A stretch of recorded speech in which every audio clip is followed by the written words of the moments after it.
Alors, notre prochain intervenant est Vincent Créance. Il est designer, diplômé de l'École supérieure du design industriel et directeur du Design Spot, le centre du design de l'Université de Paris-Saclay. Vincent a travaillé 35 ans dans des domaines où la dimension design est très forte et concrète, en faisant de la conception produit et interface.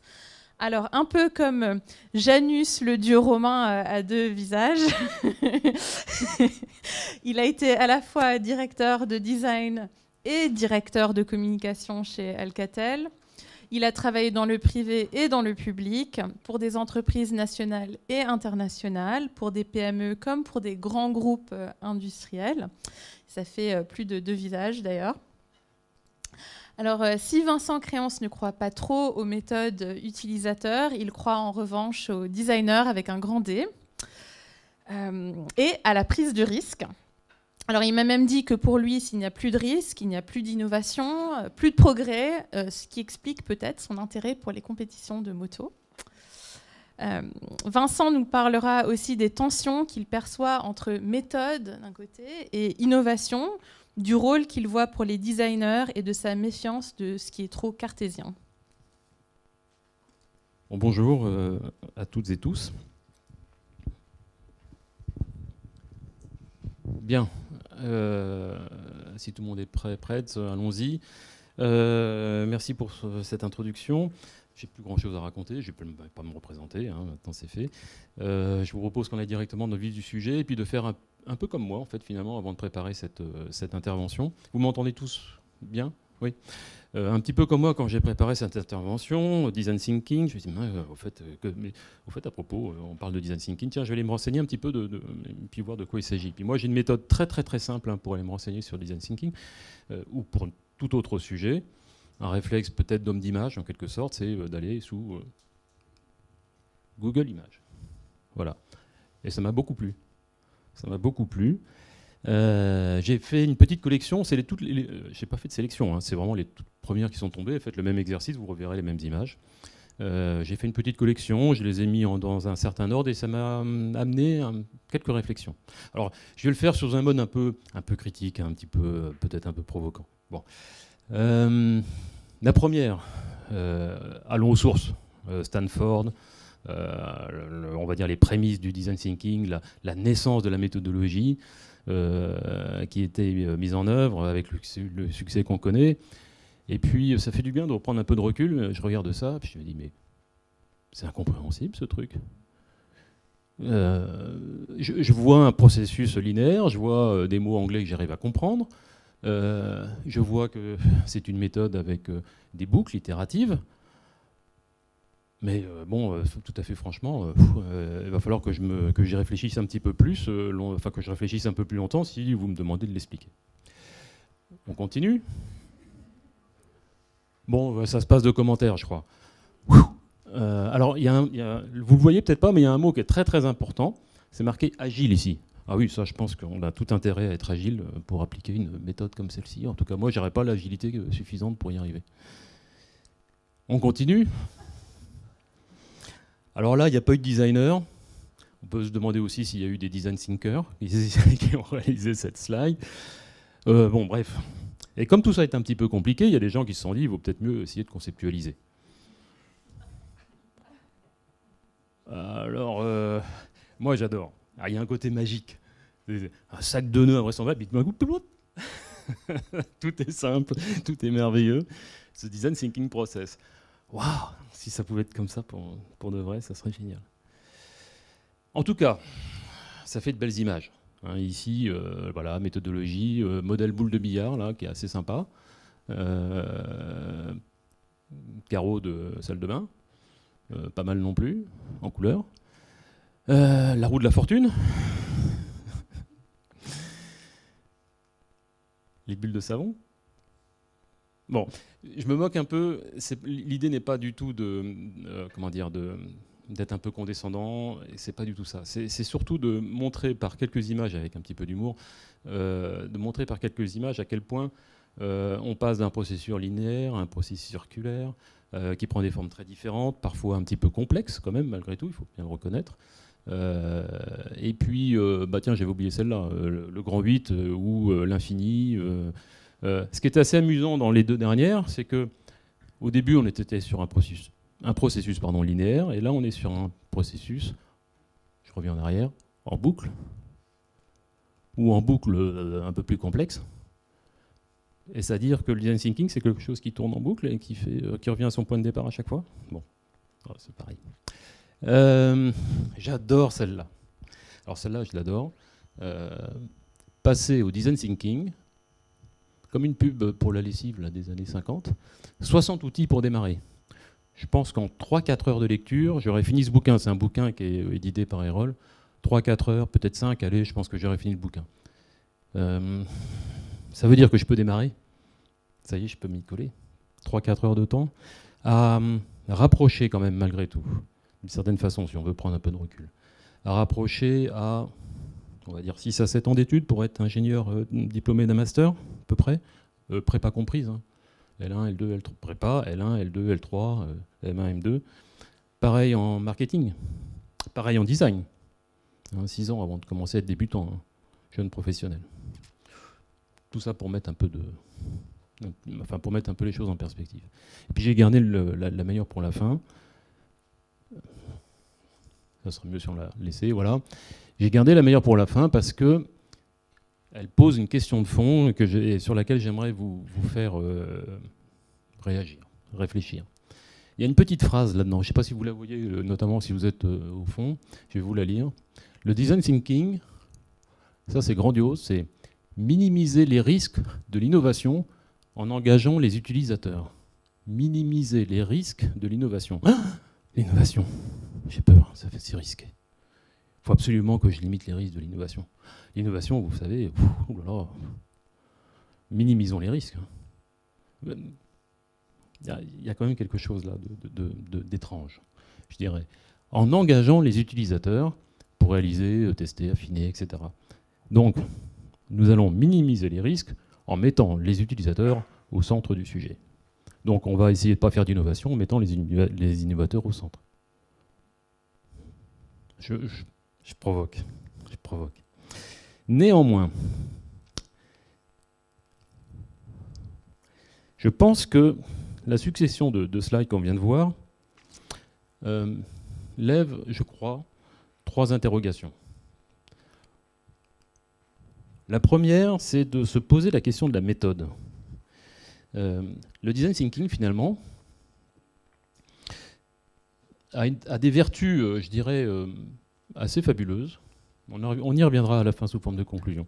A des vertus assez fabuleuses, c'est qu'elle permet de forcer, on va dire, des méthodes de conception innovantes, entre guillemets, en mettant au cœur du sujet les utilisateurs. Ils n'ont pas l'habitude.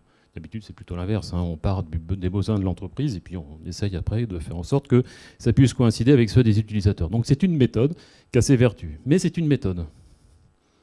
Or, une méthode, elle est faite pour être suivie. Parce qu'une méthode, c'est le fruit d'une expérience. C'est le fruit de personnes, d'experts qui ont compris certains processus et qui donc l'ont théorisé sous la forme d'une méthode. Si on ne suit pas la méthode, on risque de ne pas avoir les bons résultats à la fin. Si on ne suit pas la méthode, ce n'est pas la peine de prendre une méthode. Donc il faut l'appliquer, il faut la suivre pour garantir qu'à la fin, on ait des bons résultats. En d'autres termes, il faut être discipliné, il faut respecter les règles, il faut être discipliné. Sinon, on n'applique pas la méthode.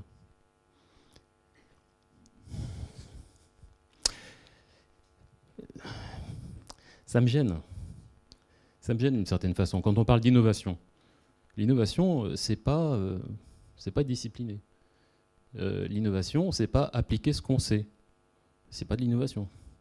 L'innovation, c'est désapprendre, c'est regarder autrement, c'est désapprendre, c'est refuser des règles, c'est dire ah ben on fait comme ça d'habitude, ben moi je ferai pas comme ça. C'est pas suivre des méthodes. Ça fonctionne autrement, ça fonctionne de façon un petit peu magique parfois.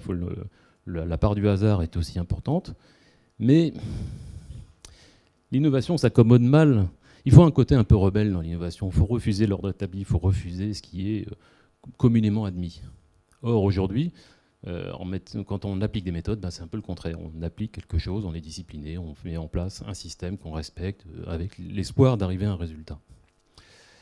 Donc là, j'invite à prendre un petit peu de hauteur sur le sujet et de se dire, mais quelles sont les meilleures manières d'arriver à l'innovation?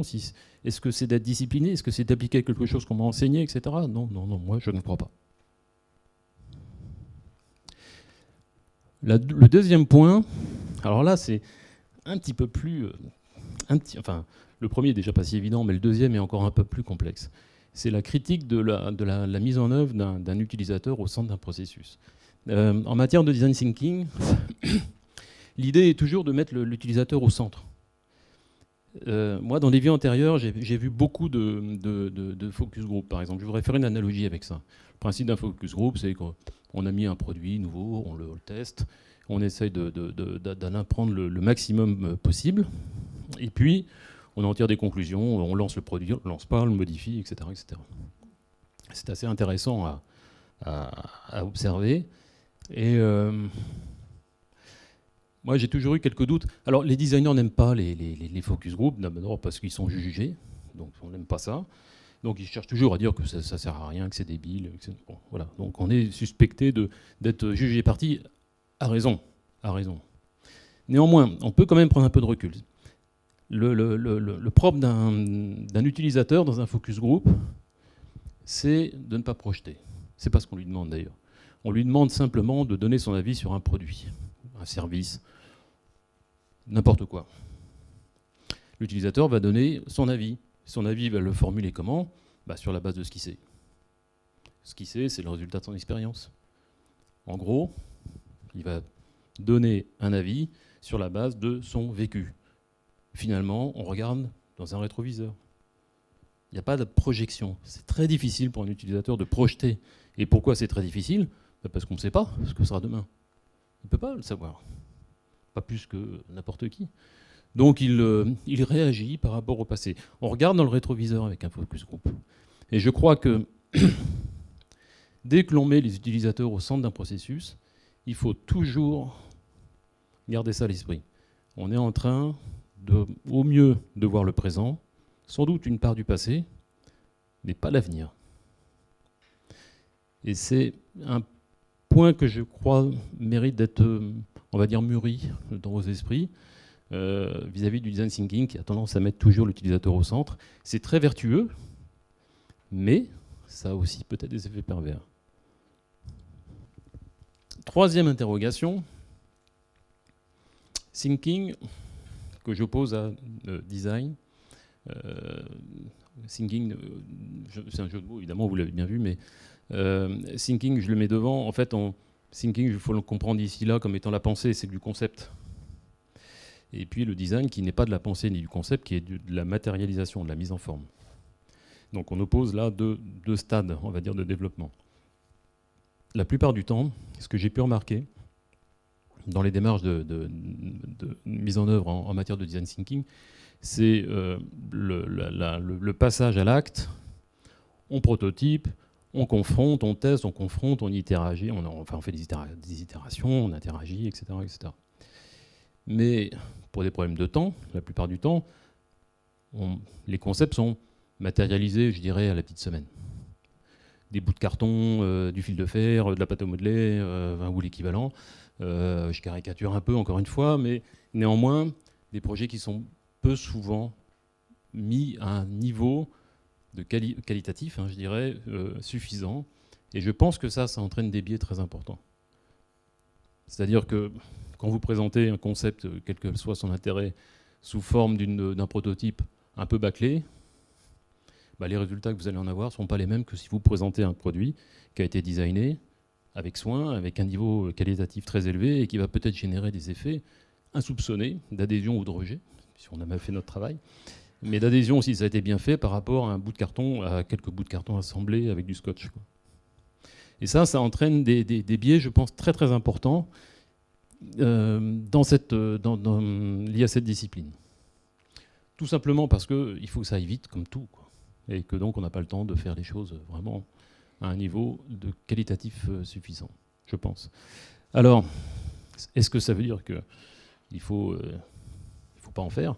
Non, parce que c'est déjà un progrès, la plupart du temps, c'est déjà un progrès énorme de passer avec des démarches comme celle-ci. Mais il ne faut pas penser que, je crois, le design thinking, au-delà de ses vertus de faire des produits pensés pour les utilisateurs avec des processus itératifs rapides, etc., etc., etc., il ne faut pas penser que forcément que c'est le Graal pour atteindre un niveau d'innovation, on va dire, important, d'innovation disruptive. Ça, je pense que ce n'est pas forcément le bon outil pour y arriver. C'est les questions que je vous pose. Hein. Vous y réfléchirez. Alors, pardon ? Oui, mais attention. Non, je suis d'accord avec vous. Hein. J'ai toujours une tendance un peu à forcer le trait. Votre remarque est intéressante, mais n'oubliez pas, malgré tout, enfin, posez-vous la question. Posez-vous la question de savoir si les retours utilisateurs sont des retours qui projettent.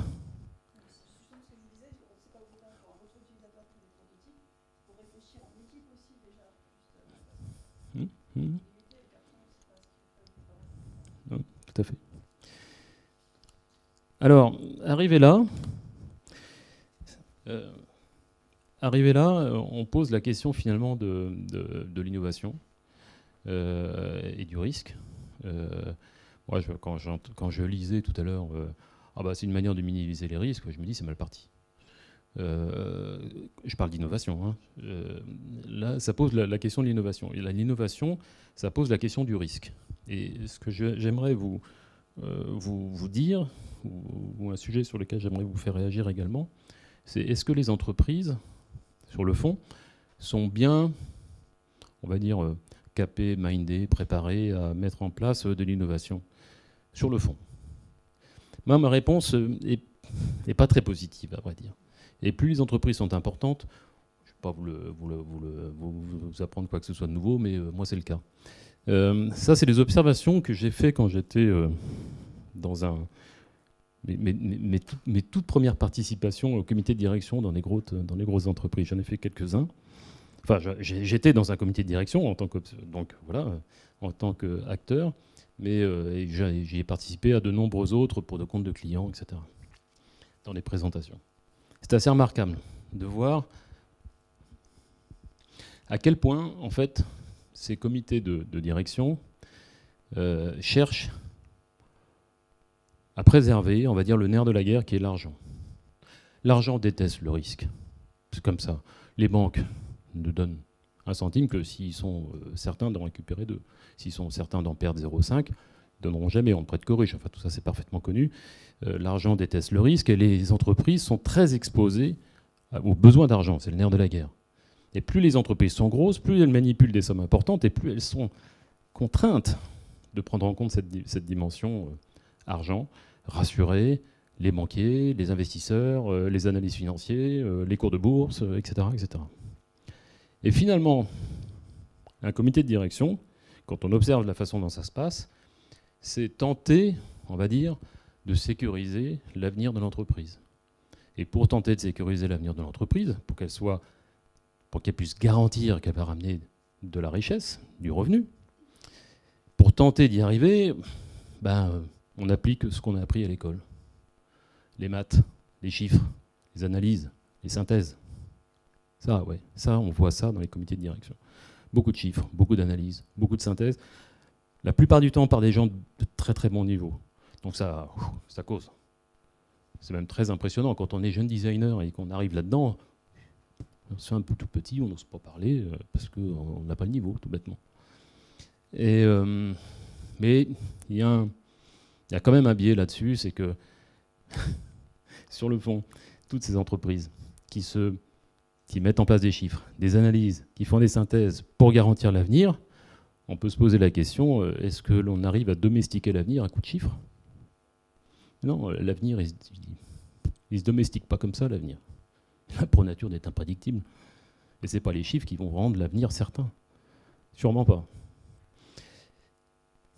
C'est en fait une prédominance très importante d'un mode de pensée cartésien rationnel. Voilà. Ça fonctionne de cette manière-là. Je reviendrai après sur le fil de la présentation, mais je vais vous faire une petite anecdote. Je vais vous raconter une anecdote, plusieurs même. Une qui est vraie, je l'ai vécue. Donc je peux vraiment vous dire comment ça s'est passé. Et puis une autre qui est une synthèse, on va dire, de plusieurs expériences. La première, c'est j'étais tout jeune designer, c'était un comité de direction, j'assistais à un comité de direction de la RATP. C'était à l'époque de Jean-Paul Bailly. Je me rappelle comme si c'était hier. Mon patron de l'époque m'avait demandé de venir parce que j'étais au cœur du projet. Et bon, je savais à peu près tout. Il voulait que je sois là si jamais il y avait des questions un peu techniques pour pouvoir répondre. Mais la présentation, c'était lui qui la faisait. Moi, j'étais un petit gars dans un coin à observer ce qui se passait. En espérant qu'aucune question ne me soit posée. Ça aurait été une catastrophe d'anxiété, quoi. Bon, mais et alors, on avait 3 maquettes. C'était pour le totem de la ligne 14. Totem qui est installé. Hein, et c'était pour le totem de la ligne 14, le totem qui symbolise les entrées de la ligne 14 de métro. Et on avait 3 maquettes, 3 propositions. Et c'était génial parce qu'il y avait donc le patron de l'époque, Jean-Paul Bailly, qui disait « Bon, allez, on va faire un tour de table. Merci, présentation. Qu'est-ce que vous en pensez, messieurs ?» Il y avait un premier gars qui intervient. Je ne me rappelle plus dans quel ordre c'était et qui c'était. Et puis qui dit il faut faire cette maquette-là. Enfin, il faut choisir ce projet, pardon, parce que... Et puis alors là, il déroule tout un argumentaire. Et moi, j'étais scotché, littéralement scotché. Parce que le type, il avait déroulé un argumentaire, mais d'une clarté, d'une évidence qui était incroyable, quoi. Et là, on se dit, putain, ces gars, ils comprennent très très vite, ils vont très vite au sujet. Ils ont vraiment des beaux cerveaux, quoi. Et c'est vrai, hein. Et puis, deuxième, il dit, moi, je suis pas d'accord. On devrait faire plutôt celle-là, parce que... Et brrr, il déroule le truc, il dit, merde, c'est lui qui avait raison, finalement. Et puis le troisième, et puis le quatrième, puis le cinquième, puis le sixième, septième, huitième. Et à la fin, un tiers pour l'un, un tiers pour l'autre, l'autre tiers pour le troisième. Enfin, rien qui se démarque de façon évidente. Et vient le tour de table qui tombe sur Jean-Paul Bailly. Et là, il dit, mais comment il va faire? Comment il va faire? Il a fait comme il a pu. Et comment il a pu faire, à votre avis? Non, il a pris ses responsabilités. Il a dit, messieurs, j'ai bien écouté tout le monde. Allez, on va prendre celle-là. Et puis il a argumenté, parce qu'il faut bien, de toute façon, ils savent faire. Hein. Il a argumenté. Mais enfin, avait-il raison contre un tiers de son ex-com, un autre tiers de l'ex-com ou un autre tiers de l'ex-com? Avait-il raison? Très difficile à dire. Sur des critères cartésiens rationnels, quasiment impossible d'en faire la preuve. Il a choisi parce qu'il a pris ses responsabilités, il a estimé que c'était celle-là qui serait la meilleure, au feeling, quoi. Il aurait pu dire, c'est là où je dis qu'il a pris ses responsabilités, il aurait pu dire, je l'ai entendu, bon messieurs, c'était très intéressant, je vous propose qu'on passe la nuit là-dessus et je vous ferai part de ma décision le lendemain. Il aurait pu le dire, il ne l'a pas fait. Et puis le soir, il venait avec sa presse, là, et puis il montrait ça à sa femme et ses enfants, il disait, ouais, qu'est-ce que vous en pensez, c'est bien et tout. Là, je rêve. Mais je serais curieux de savoir le nombre de projets qui ont été décidés par des femmes d'eux et des enfants d'eux. Bon. Autre position, synthèse aussi. Là, c'est pas un cas. Là, celui que je viens de vous raconter, je l'ai vécu. Là, c'est pas un cas, c'est une succession de cas que je synthétise. Alors, on change de niveau. Petite PME de province, on est reçu dans une salle de réunion, on présente notre travail, pas de fenêtre, pas de café, rien, voilà, plus tout à fait la même ambiance. Et puis on présente notre boulot, on met des maquettes sur la table, discussion à nouveau, etc. etc. Et puis rebelote, un tiers pour l'un, un tiers pour l'autre tiers pour le troisième version, etc. etc. Ça tourne en rond, les gens ne savent pas trop décider. Et puis à ce moment-là, miracle, il y a l'assistante qui arrive, assistanteux, qui arrive avec son café. Et là, ça manque pas. Quasiment à chaque fois. Ah, madame machin, vous tombez bien. Vous allez nous dire ce que vous en pensez. Je suis certain que certains d'entre vous ont sans doute déjà vécu ça. Ah, madame, vous tombez bien, vous allez nous dire ce que vous en pensez. Ben, moi, je peux vous dire qu'une fois que cette dame, qui n'y connaît rien, a donné son avis, Dans 90% des cas, c'est celui qu'à la fin, c'est celui qui sera retenu à la fin. Comme ça. Pourquoi? Parce que c'est une façon d'acheter la paix. On n'arrive pas à se mettre d'accord. Une tierce personne, féminine, entre guillemets, pardonnez-moi les clichés, hein, féminine, suspectée donc d'être, on va dire, pleine de bon sens, féminin, etc. Pas, voilà, enfin, des trucs ringards complets, mais qui vont faire qu'à la fin, ben, ça va faire le choix. Je l'ai expérimenté plein de fois. C'est très très amusant, très amusant. Moi maintenant, c'est plus dans ma situation maintenant, mais à l'époque, quand ça m'arrivait qu'on faisait venir un tel et puis qu'on lui demandait ce qu'il en pensait, je savais déjà, une fois qu'il avait dit ce qu'il en pensait, je savais déjà quelle était la solution qui était retenue. En fait, si on regarde les choses, c'est une forme de démission volontaire des arguments rationnels et cartésiens. On remet la décision à un autre plan, et je ne dis pas du tout que c'est négatif, au contraire. On remet la décision sur un autre plan qui est un plan plus émotionnel, plus intuitif, plus émotionnel et intuitif, je dirais. La notion de plaisir, de désir, est-ce que j'ai envie de celle-là, je le sens mieux, etc. Voilà. Et c'est énorme dans nos décisions.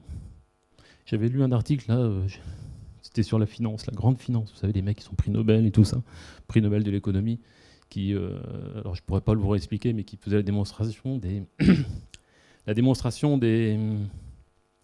critères émotionnels dans les prises de décision dans la très haute finance. C'est très intéressant à lire. Bref, j'ai un peu perdu le fil. Tout ça pour dire que, tout ça pour dire qu'en fait, quand on prend des décisions, la plupart du temps, il y a des facteurs qu'on ne maîtrise pas forcément très bien, qui sont là quand même malgré tout en arrière-plan. Puis on a une grande habileté après à habiller tout ça avec des arguments très, très, très cartésiens.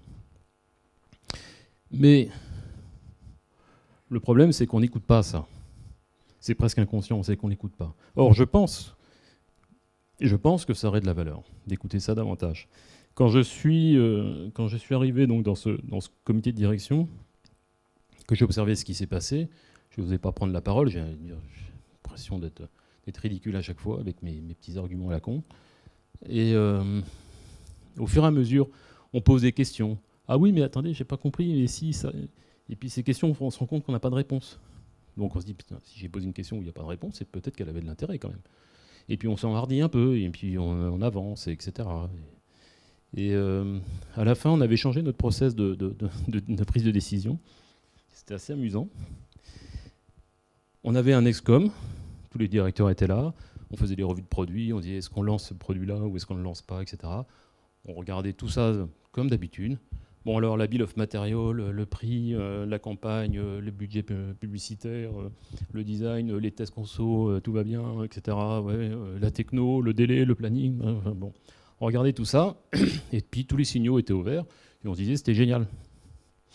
Et puis ça ne se terminait pas comme ça en fait. Une fois que l'excom était fini, on refaisait une deuxième réunion.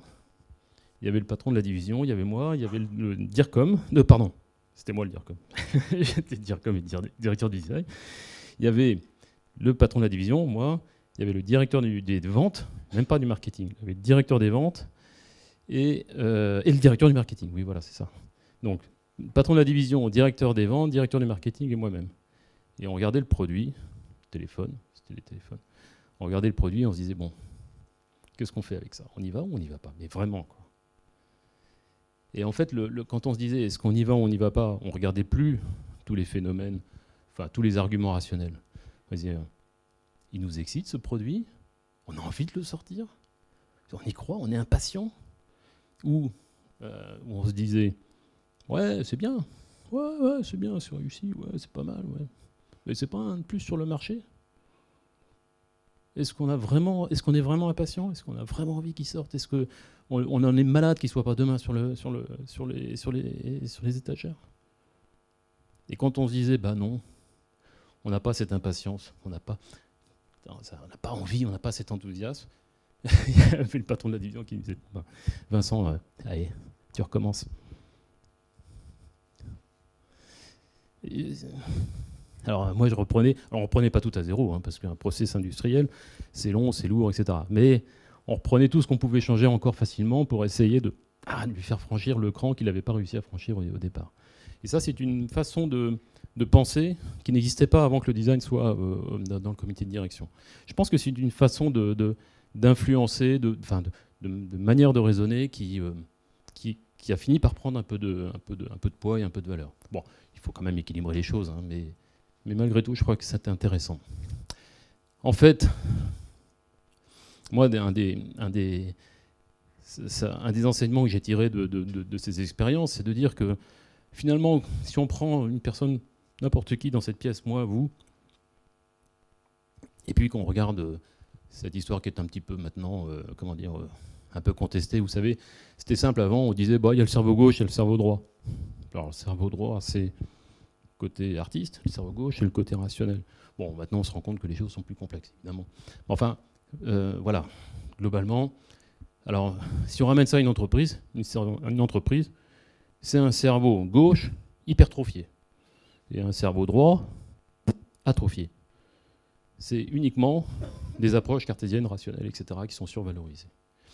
Vous prenez ça maintenant, vous mettez ça maintenant dans un corps humain à peu près normalement constitué, et puis vous avez une grosse tête d'un côté, de l'autre.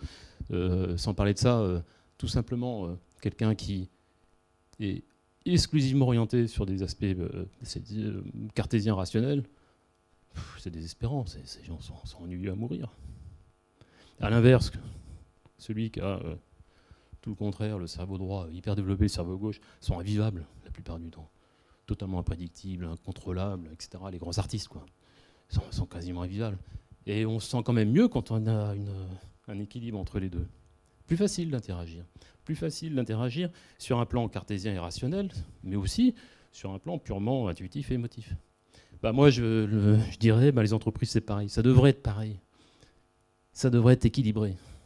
Ce n'est pas le cas, mais ça gagnerait à être équilibré. Et pour arriver à être équilibré, je pense que les professions créatives, et là on ne parle plus de design, on parle de professions créatives de façon générale, devraient être davantage représentées ou valorisées. Pourquoi, dernière chose, pourquoi parler de profession créative? Quand on parle de profession créative, tout de suite, on associe, très rapidement, on associe designer. Designer égale, ouais, c'est les créatifs. On n'est pas les seuls. Plein de gens sont créatifs. Pourquoi est-ce que tout d'un coup, nous, on a une espèce d'aura comme ça, créative, et plus forte que les autres? Intéressant. Moi, je suis convaincu que les designers ne sont pas plus créatifs que d'autres. Il y a plein de gens créatifs, et dans tous les domaines. C'est assez même fabuleux de l'observer. Là, je suis dans le domaine des sciences maintenant, avec l'université Paris-Saclay. Ça décoiffe, on se fait tout petit par moment. Hein. Mais néanmoins, on a cette aura de profession créative. Je pense que c'est dû à plusieurs phénomènes, et ces phénomènes sont intéressantes à caractériser parce qu'elles caractérisent en fait finalement en gros ce qu'est le design. La première, je crois, c'est que, parmi les premières raisons pour lesquelles on est étiqueté créatif, c'est que je dirais qu'on a l'habitude de fonctionner dans un monde dans lequel les frontières sont extrêmement floues. Quand on est patron du bureau d'études, les frontières sont claires, nettes, relativement. Quand on est patron du marketing, c'est assez net aussi. Patron des ventes, pareil, etc., etc. Mais quand on est patron du design, où est-ce que ça commence, où est-ce que ça s'arrête? J'interagis fortement sur les questions de marque, donc j'ai intérêt à comprendre, à bien m'entendre avec le DIRCOM. On interagit très fortement avec les utilisateurs finaux, les marchés, etc., etc. Donc j'ai intérêt à bien comprendre et à bien m'entendre avec le marketeur. Et puis si je ne prends pas en compte les contraintes techniques, ça ne va pas aller bien loin. Donc j'ai intérêt à bien m'entendre et à bien savoir parler à mes bureaux d'études, etc., etc. Parce qu'on se rend compte que finalement c'est un métier de synthèse et que ce métier de synthèse, il oblige à créer des liens avec d'autres disciplines qui rendent les frontières entre leurs activités et les miennes très poreuses, très floues. Et quand on a l'habitude de fonctionner sur un mode dans lequel les frontières sont très dans le flou, et qu'on s'y sent finalement plutôt bien dans ce flou, il y a plein de gens pour qui c'est pas agréable, mais nous on s'y sent plutôt assez bien. Quand on a l'habitude de fonctionner dans ces zones floues, on a moins d'aversion au risque, on va dire. C'est un état à peu près normal. les choses ne sont pas bien définies. Voilà, on vit avec. Au contraire, même on le recherche. Donc ça, c'est, je pense, un point relativement important pour caractériser le designer. Excusez-moi, je ne me rappelais plus des autres. Ah oui, c'est ça, voilà. Oui, je ne me rappelais plus parce que je viens d'en parler. Parce qu'en fait, il valorise donc aussi ce cerveau droit, ce cerveau gauche, qui fait qu'il y a des équilibres comme ça qui sont, je crois, enrichissants sur le plan de la créativité, quand on a les deux bien équilibrés. Parce que aussi, c'est une discipline artistique. Moi, je le revendique, tout à fait clairement. Moi, quand j'entends des designers dire « Ah ouais, mais le design, c'est pas faire beau, c'est pas ça », j'ai peur. J'ai peur. Il y a une dimension, je pense que ce métier comporte une dimension artistique importante. Elle ne se résume pas à ça, mais elle comporte une direction artistique, enfin une dimension artistique importante. Il y a une forme... voilà. Et je pense qu'il faut l'assumer et au contraire même la revendiquer. On est quasiment les seuls à la porter dans l'entreprise. Et cette dimension artistique fait qu'à nouveau, on est dans un domaine dans lequel on a l'habitude de se mouvoir, qui n'est un domaine mal défini. C'est beau, c'est pas beau, c'est réussi, pas réussi, c'est bien, moi ça me plaît pas, etc. Enfin, rien n'est bien maîtrisé, on va dire. On est encore une fois dans un domaine très flou. Et quand on a l'habitude de se mouvoir dans ce domaine-là, dimension artistique, eh ben, pareil, on a moins de freins, on a moins d'aversion au risque, c'est notre quotidien, je dirais. On est habitué. Mais surtout, ce que je pense être l'élément le plus important, c'est qu'on nous demande rarement des comptes à la fin. En fait, finalement, on a la belle vie. Si un produit ne marche pas, qui va-t-on engueuler en premier? Le designer? Oui. Dans quelques très très très rares industries. La tienne? L'automobile? La téléphonie? Mais la plupart du temps, quand un produit est un échec, c'est le résultat d'un mix mal fait, quoi, dans lequel il est bien difficile d'aller dire à un designer c'est de ta faute. De même qu'il est, à l'inverse, très difficile souvent pour des designers de dire c'est grâce à moi. Parce que le résultat, c'est un mix. Et quand le résultat est un mix, on va taper sur les gens pour lesquels il est clairement établi que ça n'a pas marché. J'ai un défaut de qualité sur le produit, c'est le bureau d'études qui s'en prend plein les dents. J'ai un problème de pricing, c'est les ventes. C'est clair, c'est net. Mais aller dire ce produit est un échec, c'est de la faute du designer, c'est très très compliqué. Parfois, oui, mais la plupart du temps, c'est très compliqué à dire. On ne peut pas le prouver. Par contre, on peut faire la preuve pour les autres. Ça les expose à la sanction, au risque, de façon bien plus importante qu'on y est exposé. C'est vachement plus facile d'être créatif quand on n'a pas la peur de la sanction que quand on l'a. Ça, je peux vous l'affirmer. Et je crois que c'est un des critères majeurs sur le fait de dire voilà, oui, les designers et ça, les mecs, oh ouais, c'est super créatif. Bah oui, c'est plus facile, c'est pas nous qui allons nous faire engueuler à la fin. On peut y aller, on peut se lâcher. Et en plus, on a une espèce de... On a un peu les saltimbanques, les bouffons du roi. Ouais, c'est des artistes, tout. On ne peut pas lui en vouloir, c'est un artiste.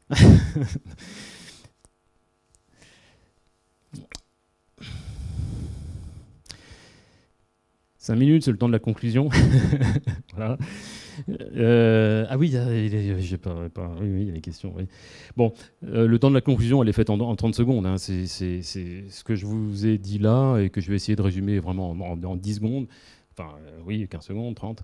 C'est de dire, attention, quand on met en œuvre des méthodologies, attention aux effets pervers des méthodologies. Quand on parle innovation, j'entends. D'une part. D'autre part, quand on parle d'innovation, on parle de risque. Quand on parle de risque, il faut mettre en place des structures qui autorisent le risque. Et les entreprises sont très très mal, très très mal orientées sur ce sujet. D'ailleurs, la preuve, c'est que toutes les grandes entreprises aujourd'hui, quasiment, en matière d'innovation, il faut leur marcher sur les startups. Quasiment toutes. Elles savent qu'elles n'ont pas les écosystèmes les meilleurs, et donc ils préfèrent laisser faire les startups, et puis une fois que le truc a un peu émergé, on vient acheter la techno. C'est un symptôme. Hein. Enfin, c'est un symptôme. C'est vraiment une façon de montrer à quel point les entreprises n'aiment pas ça, quoi. Et donc que les designers,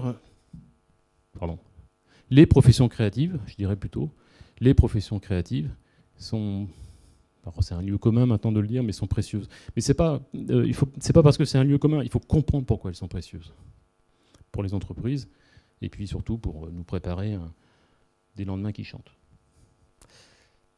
Voilà.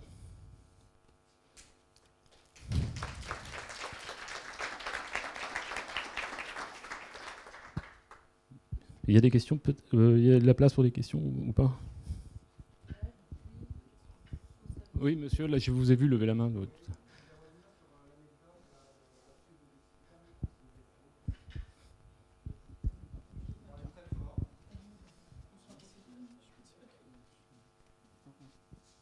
Ça marche ou pas? Oui, bonjour. Oui, je voulais revenir sur les anecdotes là, concernant la prise de décision sur les différentes pistes présentées au COMEX. Déjà, je me dis, pourquoi présenter plusieurs pistes? Parce que j'imagine que normalement, on apporte une solution à un besoin. Donc, s'il y a plusieurs pistes qui sont présentées, normalement, j'imagine pareil qu'elles répondent toutes aux mêmes besoins. Et dans ce cas-là, donc pourquoi présenter plusieurs pistes? Sauf si c'est pour, du coup, se départager sur une raison qui n'est pas rationnelle, mais du coup plutôt émotive. Et aussi, pourquoi est-ce que le responsable ne fait pas confiance, du coup, le responsable donc, du COMEX ne fait pas confiance au principal expert, qui est finalement le responsable du design. Et fait un tour de table, d'accord, mais après, pour départager, pourquoi est-ce qu'il ne demande pas à l'expert? Voilà, merci. C'est des excellentes remarques. Excellente remarque. Alors pourquoi d'abord plusieurs solutions présentées? J'allais dire, j'ai une mauvaise explication, j'allais dire c'est une habitude.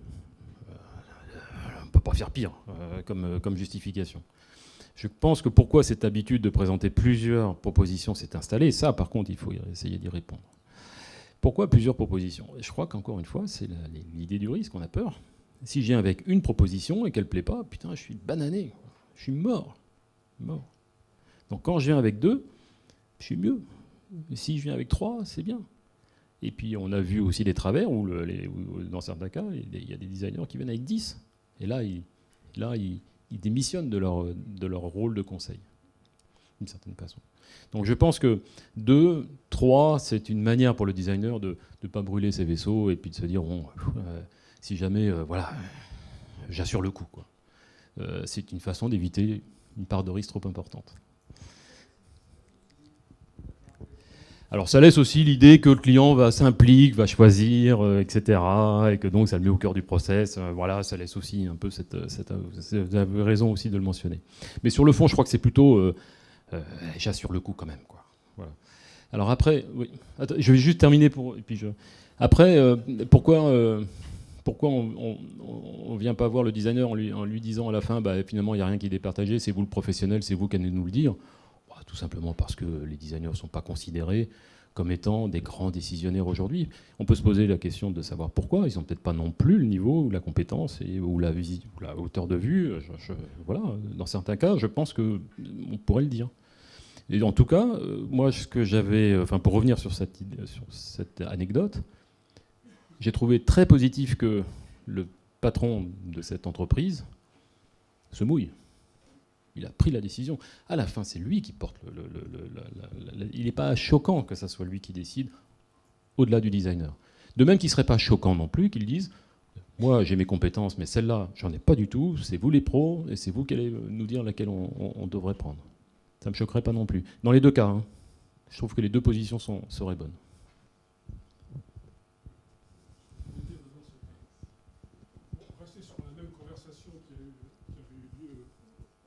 Vous avez participé. D'abord, c'est un coup de chapeau au designer, puisqu'il a présenté 3 solutions qui, pour les critères rationnels que vous aviez détaillés, cochent toutes les cases. Bon. Et ensuite, vous avez fait une réflexion en disant que c'est soit l'assistante qui donne la solution, soit le retour à la famille, le patron qui entend une autre voix. Et en fait, qu'est-ce que c'est que cette autre voix ? C'est peut-être simplement la voix de la clientèle, la voix du marché. Et est-ce que le design thinking n'est pas justement une méthode pour intégrer, en plus de ces éléments rationnels que vous avez énoncés, la connaissance du marché en en questionnant donc le marché, la clientèle, sur ce qu'elle désire. Et quand vous dites également qu'il y a une opposition entre clientèle et prise de risque, en fait, si vous voulez, c'est bien une manière de diminuer la prise du risque que de demander également à la clientèle. Et ce qui est encore plus important, c'est dans ce processus préalable du design thinking, de mélanger, d'introduire tous ces éléments qui ont été présentés, c'est-à-dire les éléments rationnels, les éléments économiques, les éléments financiers et les éléments de besoin réel de la clientèle. Alors, sur les 3 propositions, quand on est un peu expérimenté dans ce domaine, on évite très très soigneusement les repoussoirs quand on présente plusieurs propositions. Parce que le repoussoir, alors là, pour le coup, c'est la boîte de Pandore. On vient avec une bonne proposition, 2 repoussoirs, et puis putain, c'est le repoussoir qui est choisi.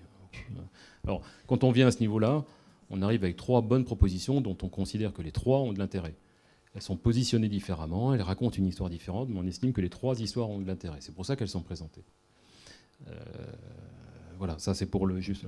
Après, pour votre deuxième remarque, je voudrais juste rappeler que mon idée dans cette présentation n'est pas de dire le design thinking, pas du tout ça. Je dis simplement, si on attend du design thinking qu'il génère de l'innovation disruptive, je ne suis pas convaincu. En revanche, que l'on utilise l'expérience utilisateur en fin de processus pour vérifier si un produit est bon ou pas bon, j'ai pas de problème. J'ai aucun problème là-dessus. C'est prudent. De même que je crachais un peu sur les focus group tout à l'heure en disant bah oui, c'est un coup d'œil dans le rétroviseur. Quand on fait un focus group sur une campagne de pub qui va être produite dans 3 semaines et qu'on fait ça sur du quanti, on est quasiment sûr qu'on mesure de façon à peu près fiable la qualité de cette campagne publicitaire qui va être. Et si jamais on se rend compte qu'il y a quelque chose qu'on n'a pas vu, on a encore le temps de corriger. Mais quand on est dans un processus industriel long qui prend parfois 1 an et demi, 2 ans avant de sortir un produit, quand on arrive à cette phase de test, c'est trop tard. On ne peut plus bouger, on ne peut plus changer. L'innovation, elle est là, ou elle n'a pas été là parce qu'on n'a pas osé, ou elle est là, mais il faut y aller. Et ça, pour revenir sur cette question des tests et des utilisateurs, c'est une histoire vraie, à nouveau, très précise, qu'on a pu observer. On avait nous un téléphone, on avait développé un téléphone haut de gamme. À l'époque, le haut de gamme, c'était du niveau de gris. C'était il y a quand même quelques années. Niveau de gris. Tout allait bien. Tous les tests étaient nickel, etc., etc. Tout était parfait. Malheureusement, on a pris du retard dans ce programme. On l'a développé, on a pu le sortir commercialement que 6 mois plus tard. 6 mois dans ce secteur-là, c'est énorme. C'est considérable. Quand il est sorti, il faut savoir que quand on est dans le domaine de l'électronique grand public, quand on sort un produit, on fait de la marge dans les 6 premiers mois, puis après la décroissance des coûts, les sorties des produits concurrents, il ne fait plus que de la part de marché, il ne gagne plus d'argent, mais il fait de la part de marché, mais c'est tout, quoi. Mais il n'y a plus de marge. Donc ça n'est valable que 6 mois. La rentabilité d'un projet se fait sur 6 mois, quoi. Tout était bon, tous les signaux étaient au vert. Les tests conso, les machins, tout était parfait. Et puis entre-temps, la couleur est sortie. Au moment où on sortait notre produit noir et blanc, haut de gamme, les premiers téléphones couleur sortaient. Nous, on travaillait sur le renouvellement des produits en couleur. Mais pas une personne dans les tests consommateurs nous a dit « Ah ben c'est dommage que ce soit en noir et blanc votre truc, parce que moi je pense que ça sera en couleur dans 6 mois. » Personne ne nous a dit ça. Et nous, personne n'était capable de dire qu'on allait prendre 6 mois de retard sur le lancement de ce produit, si on avait su. Voilà. Et quand on était en train de développer les remplaçants qui est dotés d'écran couleur, on était effectivement trop tard par rapport à nos concurrents. Là, on a été mauvais. Clairement, on a été mauvais. On a été mauvais 2 fois. On a été mauvais parce qu'on a pris du retard, et on a été mauvais parce qu'on n'avait pas suffisamment anticipé. Mais personne ne nous a dit qu'on avait été mauvais. Aucun utilisateur ne nous l'a dit. Est-ce qu'il ne le savait pas? Par contre, on aurait fait ce truc... l'erreur, c'est de l'avoir lancé, en fait. On aurait dû faire ce truc-là, et puis de dire putain, allez, on s'est planté, allez, on plie tout. Mais ça, c'est terrible. C'est un traumatisme. Ça coûte très, très, très, très cher de développer des produits. On se dit, putain, je mets à la poubelle tant de millions d'euros. À la poubelle, purement, quoi. Non, j'ai quand même tenté le coup, quoi. Et puis, c'est encore pire.